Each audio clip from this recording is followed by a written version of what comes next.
Alright, so I washed my vehicle using these two fibers, my ENJO and my car glove, with water.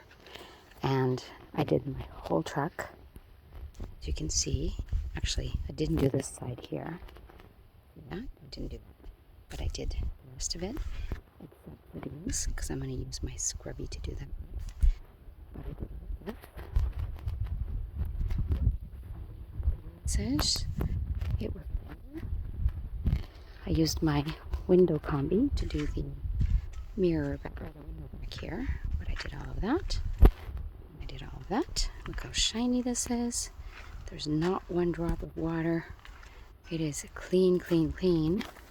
But again, I didn't do this side because I want to use my multi-tool for that, because I can't reach the hood.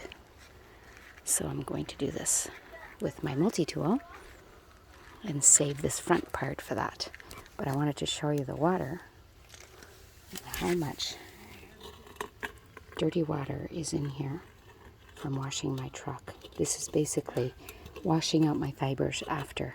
So I'm going to take this and pour it over my truck to show you.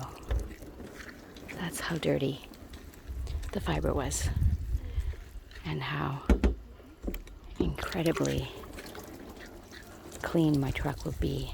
I'm even reusing the dirty water to wash the rest of it, because why would we put water to waste if it can be used? Because all you need is the outdoor car set to be able to wash your vehicle with basically 1 liter of water.